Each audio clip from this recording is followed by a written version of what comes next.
পাকিস্তান এখন বলছে যে প্রয়োজনে পানির জন্য তারা যুদ্ধ করবে এবং সব ফ্রন্টেই তারা যুদ্ধের জন্য প্রস্তুতি নিয়েছে। দুই দেশের মধ্যে কিন্তু আবার একটা বাড়তি উত্তেজনা দেখা যাচ্ছে এবং সেই উত্তেজনা এখন শেষ পর্যন্ত যুদ্ধের রূপ নেয় কিনা বা বড় কোনো সংঘর্ষের রূপ নেয় কিনা সেটি নিয়ে। আসসালামু আলাইকুম প্রিয় বন্ধুরা, দেশীয় প্রবাসী যে যেখান থেকে দেখছেন প্রত্যেককে শুভেচ্ছা জানাচ্ছি। আমি সাইদুল ইসলাম। চির শত্রু দুই দেশ বা চিরবৈরী দুই দেশ ভারত এবং পাকিস্তানের মধ্যে মনে হচ্ছে যে আরও একটা যুদ্ধ বোধহয় আসন্ন এবং যে ধরনের হুমকি ধামকি দুই পক্ষ থেকেই আসছে এবং যে ধরনের কথাবার্তা আসছে তাতে অনেকটা তেমনই মনে হচ্ছে। এবং এইবারের যেই বিষয়টা নিয়ে এই শঙ্কা এবং হুঁশিয়ারি সেটি হচ্ছে সিন্ধু নদের পানি, সিন্ধু নদের পানির যে প্রবাহ এবং এটি নিয়ে যে ভারত পাকিস্তানের মধ্যে যে চুক্তি আছে সেই চুক্তিটি ওই পেহেলগাম হামলার পর থেকে স্থগিত করে রেখেছে ভারত। এবং এখন এসে পাকিস্তানের এই পানির অভাবে যখন অবস্থা খারাপ তখন পাকিস্তান শেষ পর্যন্ত বলছে যে তারা সব ফ্রন্টেই যুদ্ধের জন্য প্রস্তুত এবং এই যুদ্ধের হুঁশিয়ারি দিয়েছেন পাকিস্তান পিপলস পার্টির যেই নেতা বিলওয়াল ভুট্টো। এবং একই সাথে সামরিক বাহিনীও যে এই দেশের জন্য বা দেশের এই পানির জন্য প্রয়োজনে যুদ্ধ করার জন্য প্রস্তুত আছে সেই হুঁশিয়ারি দিয়েছেন ফিল্ড মার্শাল আসিম মুনির। এবং এটির আবার পাল্টা জবাবও দিয়েছে ভারত। তারা বলেছে যে সীমান্ত সন্ত্রাস সেগুলো বন্ধ না হলে কোনোভাবেই এই শুধুমাত্র দুই দেশের যেই চুক্তি সেই চুক্তি তারা কার্যকর করবে না। আগে চিরস্থায়ীভাবে যেসব সন্ত্রাসবাদ আছে সেগুলোকে বন্ধ করতে হবে, সীমান্ত সন্ত্রাস বন্ধ করতে হবে, এটি তারা বলছে।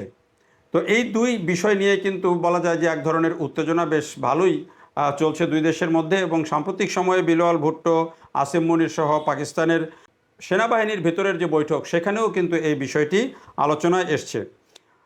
খবরটি যেটি বলা হচ্ছে যে পাকিস্তান পিপলস পার্টির চেয়ারম্যান বিলওয়াল ভুট্টো জারদারি সামাজিক যোগাযোগ মাধ্যমে ছড়িয়ে পড়া এক ভিডিও বার্তায় ভারতের বিরুদ্ধে প্রয়োজনে সব ফ্রন্টে যুদ্ধের সরাসরি হুঁশিয়ারি দিয়েছেন। Islamabad defence forces chief field marshal Asim মুনিরের সভাপতিত্বে অনুষ্ঠিত শীর্ষ সেনা কর্মকর্তাদের 276তম কোর কমান্ডার্স কনফারেন্সে এই বিষয়ে কঠোর অবস্থান পুনর্ব্যক্ত করা হয়। আইএসপিআরের এক বিবৃতিতে বলা হয়েছে, সরকারি নির্দেশনা ও জনগণের আকাঙ্ক্ষা অনুযায়ী পাকিস্তানের পানির ন্যায্য অধিকার রক্ষায় সেনাবাহিনী সম্পূর্ণ প্রতিশ্রুতিবদ্ধ। ওই বৈঠকে গত বছরের 24 এপ্রিল গৃহীত পাকিস্তানের ন্যাশনাল সিকিউরিটি কমিটি বা এনএসসির বিশেষ নির্দেশনার আলোকে কৌশলগত প্রস্তুতিও পর্যালোচনা করা হয়েছে। অর্থাৎ যুদ্ধের কৌশলগত প্রস্তুতিও পর্যালোচনা করা হয়েছে। পাকিস্তানের এনএসসি তাদের নীতিমালায় ভারতের পক্ষ থেকে সিন্ধু নদের পানি প্রবাহ বন্ধ বা ভিন্ন খাতে প্রবাহিত করার যে কোনো চেষ্টাকে সরাসরি যুদ্ধের সামিল হিসাবে গণ্য করার সিদ্ধান্ত নিয়েছে। ওই উচ্চ পর্যায়ের ফোরাম দেশের সামগ্রিক নিরাপত্তার পরিবেশ এবং সমগ্র বাহিনীর যুদ্ধ প্রস্তুতির উপর সন্তোষ প্রকাশ করেছে। একই সঙ্গে আফগানে তালেবান নিয়ন্ত্রিত ভূখণ্ড ব্যবহার করে পাকিস্তানের ভেতরে সন্ত্রাসী হামলা চালানোর বিষয়ে তীব্র উদ্বেগ প্রকাশ করে অপারেশন গজব লিল হক এর অধীনে গোয়েন্দা ভিত্তিতে অভিযান অব্যাহত রাখার ঘোষণাও দেওয়া হয়েছে। এই খবরটি দিয়েছে এনডিটিভি।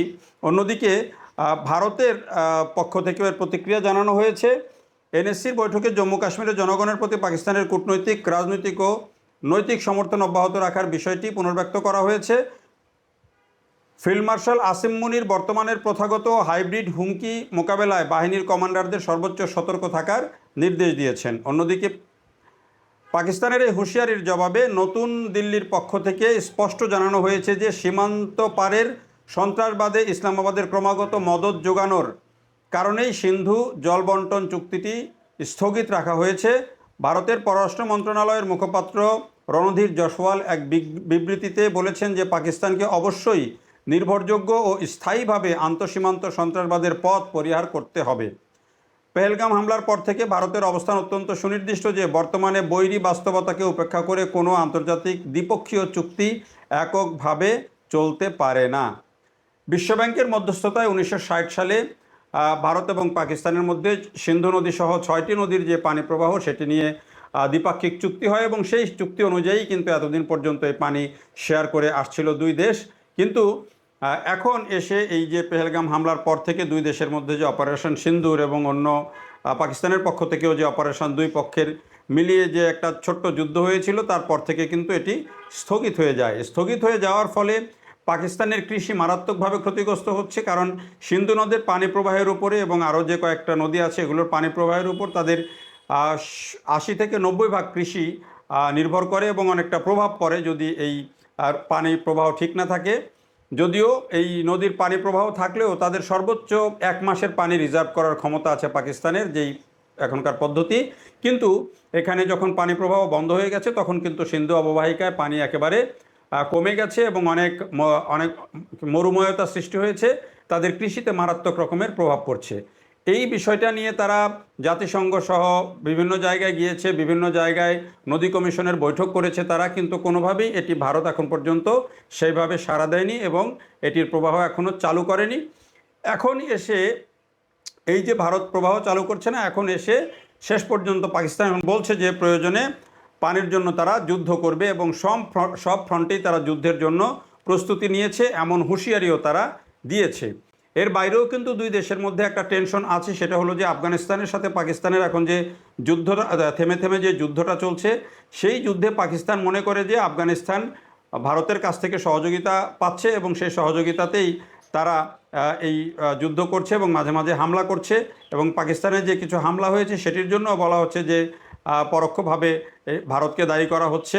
ফলে এই যে টেনশন, একদিকে পানির যেই জন্য যে পানি প্রবাহ নিয়ে যেই অসন্তোষ সেটি আছে, অন্যদিকে আফগানিস্তানের সাথে যে যুদ্ধ এবং অন্যান্য ইস্যুতে দুই দেশের মধ্যে কিন্তু আবার একটা বাড়তি উত্তেজনা দেখা যাচ্ছে এবং সেই উত্তেজনা এখন শেষ পর্যন্ত যুদ্ধের রূপ নেয় কিনা বা বড় কোনো সংঘর্ষের রূপ নেয় কিনা সেটি নিয়ে কিন্তু এক ধরনের আশঙ্কা এরই মধ্যে তৈরি হয়েছে। এবং পাকিস্তানের যে হুঁশিয়ারি সেটি কিন্তু বেশ ভালো লেভেলের, যেহেতু তারা প্রস্তুতি নিয়েই এক ধরনের হুঁশিয়ারি দিচ্ছে।